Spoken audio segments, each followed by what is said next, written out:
사람 만나게 하려고 이 많은 영광과 이 많은 축복을 놓고 가게 하신단 말이야? 하나님이 그렇게 하십니다. 왜요? 우리가 보기에는 한 명이지만 하나님 보기에는 그 한 생명이 천하보다 귀하기 때문에 그 생명 구원하기 위해서 하나님이 내가 갖고 있는 것 다 버리게 만들어 놓으신다는 것이죠.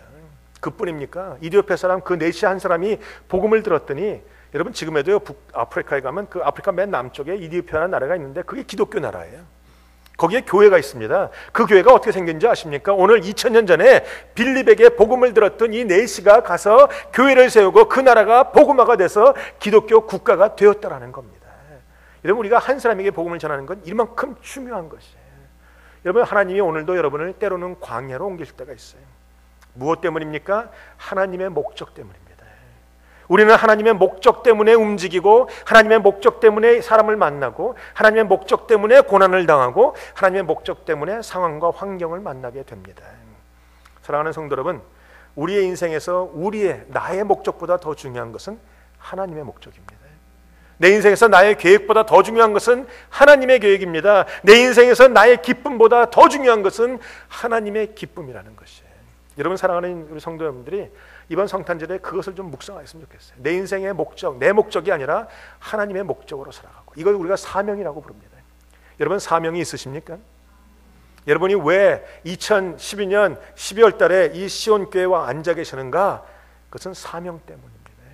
저는요, 우리 교회가 그저 사람들이 많이 늘어나서 북적북적 거리는 것도 귀하겠지만, 그것보다 제 안에 있는 소원은 여러분이 말씀을 듣고, 여러분이 능력받고, 여러분이 건강해지고, 여러분이 성숙해서 이 땅을 정복하는 사람들이 되길 원합니다. 여러분이 가는 곳곳마다 교회를 세우고, 가는 곳곳마다 복음을 증거하고, 가는 곳곳마다 구제하고, 가는 곳곳마다 복음을 일으키고, 여러분, 저는 그런 꿈이 있어요. 꿈이 있어요. 제가 뭐 333 하니까 우리 교회 사람들을 늘리겠다? 아니요. 그 사람들을 훈련시켜서 내보내려는 꿈이 있어요.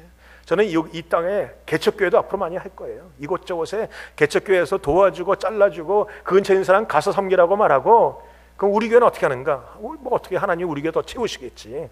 새로운 사람으로 채우신다는 것이죠. 오늘 아멘 하나 이쪽만 복 받으시길 바랍니다. 오늘 여러분, 이 빌립은요, 하나님의 계획 때문에 옮겨 다녔어요. 그 계획서에서 그는 한 번도 싫다고 해본 적이 없습니다. 여러분, 우리가 하나님 앞에 가장 중요한 것은 하나님의 뜻을 받아들이는 자세인 것 같아요. 순종한다는 겁니다. 그러면 우리 삶 속에 놀라운 역사와 사람들이 구원받는 일들이 있게 될 것입니다. 오늘 빌립은요, 가다가 광야에서 이디오피아 사람을 만납니다. 이디오피아 사람들이 그 네시가 예루살렘에 왔다가 돌아가면서 만나게 돼요. 여기에 귀한 선교 전략이 있습니다. 많은 사람들은 선교를 그저 나가서만 하려고 합니다. 그거 중요하죠. 귀합니다. 올해도 우리가 7월 달에 나갈 거예요.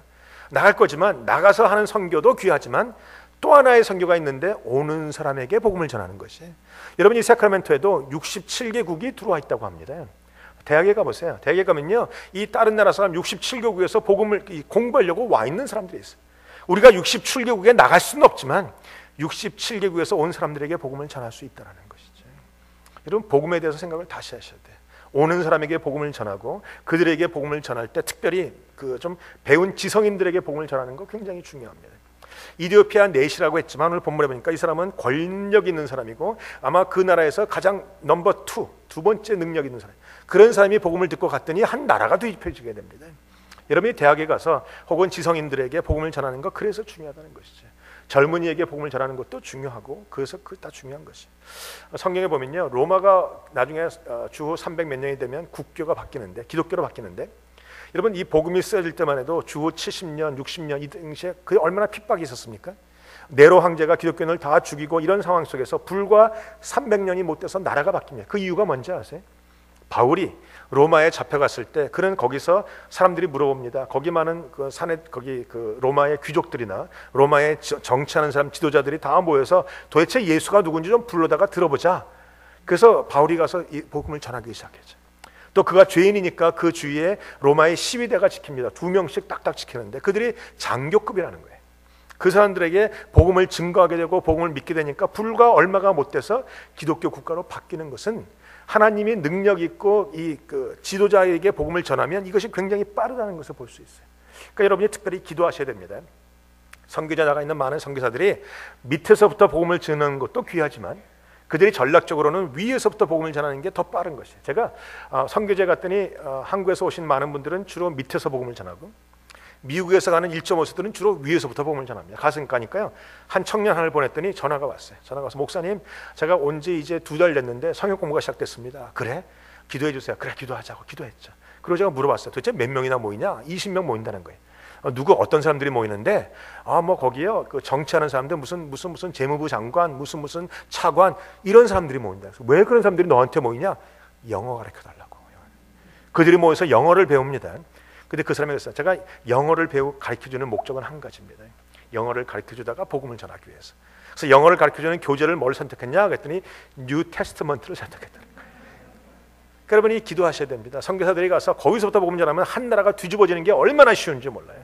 이 지도자들, 공부한 사람들, 이 권력자들, 부자들 그런 사람들 안에 복음이 팍 들어가면 한 나라가 뒤집어진다는 겁니다. 오늘 하나님의 전도 전략이 그렇고 하나님의 뜻이 거기에 있다는 겁니다. 오늘 본문에 보니까 빌립이 자기가 원해서 복음을 전했던 것은 아니고 하나님이 강권적으로 역사하셨어요. 하나님이 성령님께서 빌립을 광야로 가라고 하시고 성령님께서 에티오피아 내시를 만나게 하시고 오늘 뒤에 보니까 성령님께서 그 병거에 가까이 가라고 하십니다. 여러분 사실 말이 쉽지 그게 쉽겠습니까?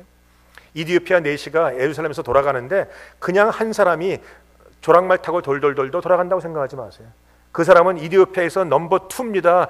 가장 능력있고 권력 있는 사람이에요. 지금처럼 법치국가도 아니고 그 당시에 노상강도 만나 죽는 사람이 얼마나 많습니까?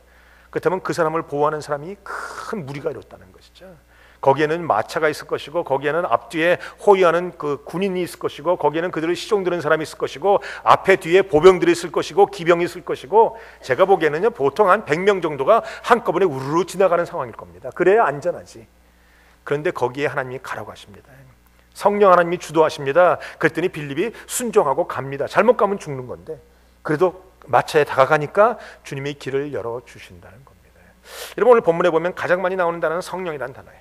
성령님이 말씀하시되 성령님이 인도하시되 성령님이 가라사대. 여러분 사실 선교는요 성령님이 하십니다. 진짜 선교사는 누군가? 성령님이십니다. 그러면 우리는 뭐 하는가? 그저 성령님께 순종하면 되는 것이에요. 우리가 다른 생각 필요 없어요. 많은 경우에 우리가 순종하지 않는 것이 우리의 문제입니다. 그런데 오늘 빌립을 보니까 하나님 앞에 순종하고 다가갔어요. 여러분 순종하니까 기적이 일어납니다. 많은 사람들이 그래요. 목사님 과거에 초대교회는 기적이 많은데 왜 현대교회는 기적이 없습니까? 이유가 뭔지 아세요? 초대교회 성도들은 순종했는데 현대교회 성도들은 순종하지 않기 때문에 그렇습니다. 아멘도 안 나오고 동의도 안 나오고 너나 그래라 그러는 것입니다. 왜 그러냐? 우리는 똑똑하거든요. 우리는 아는 지식이 많거든요. 우리는요 하나님이 뭐라고 말씀하시면 딱 재봐요 먼저. 오늘 본문에 나오는 빌립은 말씀하시면 했습니다. 베드로는 말씀하신 대로 했습니다. 성경에 나오는 모든 사람들은 다 말씀하신 대로 했습니다. 그랬더니 기적이 일어나는 것이었어요. 근데 우리는요 말씀하시면 생각해 보겠습니다 그래요. 그리고 생각이 조금 안 맞으면 안 합니다. 여러분 우리가 현대교회의 기적이 왜 사라졌는가? 하나님이 사라진 것은 아닙니다. 성령님의 능력이 쇠한 것도 아닙니다. 문제는 우리의 순종이 쇠했다는 겁니다.